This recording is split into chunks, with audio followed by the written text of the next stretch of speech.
نحمدہ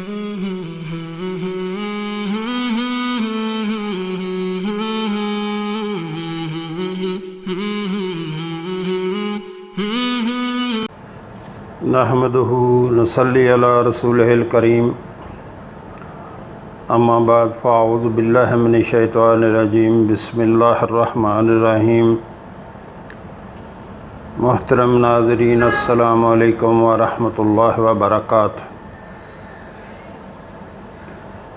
محترم ناظرین، معذرت چاہتا ہوں کہ کافی دیر سے یہ ویڈیو اپلوڈ کرنے کا سلسلہ منقطع تھا۔ میری کچھ طبیعت ٹھیک نہیں تھی، اس وجہ سے یہ سلسلہ جو ہے یہ منقطع تھا۔ تو اللہ کا شکر ہے، آپ لوگوں کی دعاؤں سے اللہ نے صحت یاب کیا، اب کافی بہتر ہوں پہلے سے، اور میرے لیے دعاؤں کی درخواست ہے، میرے لیے دعائیں کرنا۔ ہمارے نبی کریم صلی اللہ علیہ وآلہ وسلم کے بیان کردہ فوائد اذکار قطعی حتمی اور یقینی ہیں، البتہ لوگوں کی ایک بڑی تعداد اپنی ہی پیدا کردہ رکاوٹوں کے سبب ان کی خیر و برکت سے محروم رہتی ہے۔ ذیل میں توفیق الہی سے ایسی ہی 6 رکاوٹیں بیان کی جا رہی ہیں۔ نمبر 1، بے توجہی اور غفلت سے ذکر کرنا۔ امام ترمذی نے حضرت ابو ہریرہ رضی اللہ تعالیٰ عنہ سے روایت کی ہے، انہوں نے بیان کیا کہ رسول اللہ صلی اللہ علیہ وآلہ وسلم نے ارشاد فرمایا، تم اللہ تعالیٰ سے قبولیت کی یقین کے ساتھ دعا کرو اور جان لو کہ اللہ تعالیٰ غافل اور غیر متوجہ دل کی دعا قبول نہیں کرتا۔ محترم ناظرین، اس کا مطلب یہ ہے کہ جب بھی آپ کوئی ذکر اذکار کریں تو فل توجہ جو ہے اس ذکر اذکار میں ہو، اور جب دعا کریں تو دعا کرنے کے ٹائم بھی جو ہے آپ اللہ کی طرف متوجہ ہوں، یہ نہ ہو کہ دل میں طرح طرح کے خیال آ رہے ہوں اور آپ دعا کر رہے ہوں۔ پوری کی پوری توجہ جو ہے وہ اللہ کی طرف کر کے پھر آپ دعا کریں، پھر اللہ تعالیٰ قبول کرے گا۔ جو دل اللہ کی طرف متوجہ نہ ہو اس کی دعا قبول نہیں ہوتی، اور اس لیے جب بھی دعا کریں تو اللہ کے ساتھ دل لگا کے اور اس یقین کے ساتھ کریں کہ اللہ ہی مجھے عطا کرے گا، وہی عطا کرنے والا ہے۔ امام مسلم نے حضرت ابو ہریرہ رضی اللہ تعالیٰ عنہ سے روایت نقل کی ہے کہ انہوں نے بیان کیا کہ رسول اللہ صلی اللہ علیہ وآلہ وسلم نے ارشاد فرمایا، بلا شبہ اللہ تعالیٰ پاک ہے اور پاکیزہ کے علاوہ کچھ قبول نہیں فرماتے، اور یقیناً اللہ تعالیٰ نے اہل ایمان کو اسی بات کا حکم دیا ہے جس کا حکم رسولوں کو دیا۔ اللہ تعالیٰ نے ارشاد فرمایا، جس کا ترجمہ ہے، اے رسولو پاکیزہ چیزیں کھاؤ اور نیک عمل کرو، یقیناً میں تمہارے اعمال خوب جانتا ہوں۔ اور اللہ تعالیٰ نے فرمایا، اے ایمان والو ہماری عطا کردہ پاکیزہ چیزیں کھاؤ۔ پھر حضرت صلی اللہ علیہ وآلہ وسلم نے طویل سفر کرنے والے شخص کا ذکر فرمایا جس کے بال پراگندہ اور چہرہ غبار آلود ہو، اور وہ اپنے دونوں ہاتھ آسمان کی طرف بلند کرے، یا رب یا رب پکار رہا ہو، لیکن اس کا کھانا حرام کی کمائی سے ہو، پینا حرام ہو، اس کی پرورش حرام سے ہو، تو اللہ اس کی فریاد کیسے پوری کر سکتا ہے؟ تو محترم ناظرین، سب سے پہلی شرط یہ ہے کہ آپ کا کھانا جو ہے وہ حلال ہو، یعنی حلال کی کمائی سے ہو۔ ابھی مشکل یہ ہے کہ لوگ جیب میں پیسے ڈال کے جو ہے وہ حلال گوشت کی دکان ڈھونڈ رہے ہوتے ہیں، لیکن یہ نہیں دیکھتے کہ جو پیسے میرے پاس ہیں وہ حلال کے ہیں یا حرام کی کمائی ہے۔ تو سب سے پہلے جو ہے کمائی جو ہے حلال ہو، زبان آپ کی پاکیزہ ہو، کسی کا دل نہ دکھائے، جھوٹ نہیں بولیں، تو پہلے سب سے پہلے جو ہے کمائی آپ کی حلال ہو اور اندر آپ کے جو لقمہ گیا ہے وہ حلال ہو، پھر دعائیں قبول ہوتی۔ آپ جیب میں پیسے حرام کی کمائی کے لیے اور جو ہے وہ حلال گوشت کی دکان ڈھونڈتے پھریں تو وہ حرام ہی ہے آپ کے لیے۔ تو اس لیے سب سے پہلے حلال کمائی جو ہے وہ ضروری ہے۔ پھر ایسی حرام کی کمائی سے فریادیں اللہ نہیں سنتا۔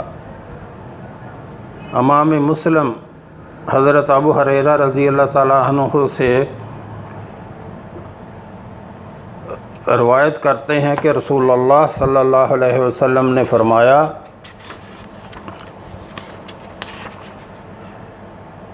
حضرت صلی اللہ علیہ وآلہ وسلم نے فرمایا،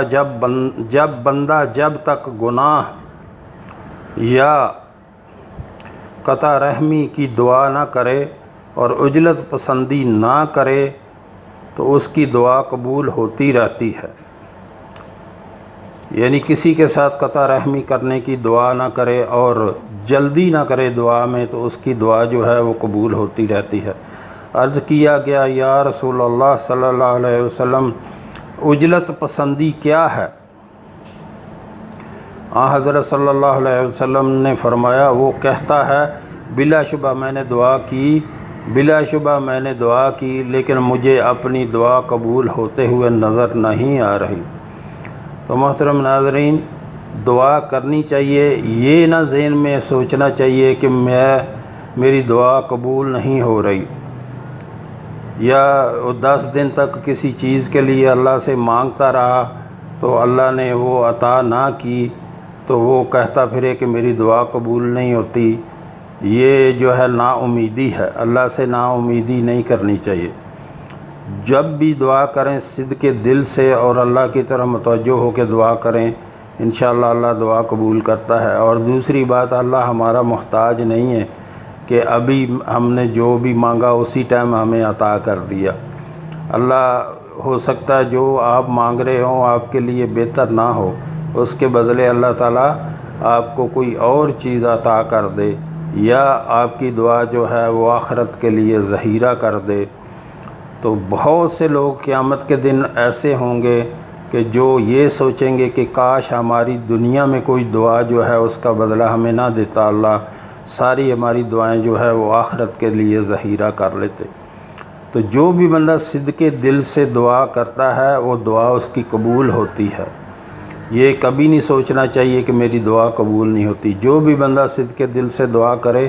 اللہ تعالیٰ وہ دعا قبول کرتا ہے، لیکن ہمیں پتہ نہیں چلتا، کبھی کبھی ہمیں اسی وقت اس کا بدلہ مل جاتا ہے یا اس کے بدلے کوئی اور چیز اللہ تعالیٰ عطا کر دیتے ہیں، اور کبھی ایسے بھی ہوتا ہے کہ وہ دعا جو ہے آخرت کے لیے ذخیرہ کر لی جاتی ہے۔ تو دعا ایک بہت اچھا عمل ہے جو ہمیشہ کرتے رہنا چاہیے۔ دعا جو ہے وہ صدق دل سے کرنی چاہیے اور ہمیشہ جو ہے اللہ سے مانگتے رہنا چاہیے،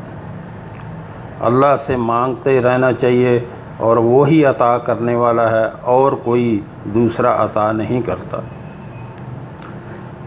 امام احمد اور امام ترمذی نے حضرت حذیفہ بن یمان رضی اللہ تعالیٰ عنہ سے روایت نقل کی ہے کہ بلا شبہ نبی کریم صلی اللہ علیہ وآلہ وسلم نے فرمایا، اس ذات کی قسم جس کے ہاتھ میں میری جان ہے، تم نیکی کا حکم ضرور دو گے اور برائی سے ضرور روکو گے، وگرنہ قریب ہے کہ اللہ تعالیٰ تم پر اپنی طرف سے عذاب بھیجیں، پھر تم ضرور ان سے دعا کرو گے لیکن وہ تمہاری دعا قبول نہیں فرمائیں گے۔ تو محترم ناظرین، اس کا مطلب یہ ہے کہ لوگوں کو نیکی کی باتوں کا جو ہے وہ بتانا اور خود اس پہ عمل کرنا، لوگوں کو نیکی کی ترغیب دینا، لوگوں کو نیکی کی طرف لانا، یہ جب تک آپ نہیں کریں گے تو دعا قبول نہیں ہوتی۔ اس لیے لوگوں کو دوسروں کو نیکی کی ترغیب دیں اور خود بھی اس پہ عمل کریں۔ اللہ کریم ہمارے اذکار اور دعاؤں کی قبولیت کی راہ میں موجود رکاوٹیں دور فرمائے، آمین۔ فوائد و اذکار کی رکاوٹوں کی عدم موجودگی کے باوجود ان کے ظاہر نہ ہونے پر ذکر کرنے والا شخص اپنے بارے میں محرومی کا فیصلہ کرنے سے گریز کرے۔ کتنی ہی دفعہ اللہ کریم اپنی حکمت و رحمت سے اذکار کے ایسے مخفی منافع اور برکات عطا فرماتے ہیں جو کہ انسان کی نگاہوں سے تو اوجھل ہوتے ہیں، لیکن ظاہری فوائد کہیں زیادہ بلند بالا اور قیمتی ہوتے ہیں۔ اس بارے میں بندہ مومن کی قلبی تسکین کے لیے شاید حضرت ابو سعید خدری رضی اللہ تعالیٰ عنہ کی روایت کردہ صرف ایک حدیث ہی بہت کافی ہے۔ حضرات ائمہ بخاری اور حاکم ان سے روایت کرتے ہیں کہ یقیناً نبی کریم صلی اللہ علیہ وآلہ وسلم نے ارشاد فرمایا، کوئی مسلمان گناہ اور قطع رحمی سے خالی دعا نہیں کرتا مگر اللہ تعالیٰ اسے تین میں سے ایک نتیجہ عطا فرماتے ہیں، یا تو اس کی دعا فوری طور پر قبول فرماتے ہیں، یا اس کی دعا کے بقدر اس سے مصیبتیں دور فرما دیتے ہیں، یا اس کے لیے آخرت میں اس کے برابر اجر محفوظ فرما دیتے ہیں۔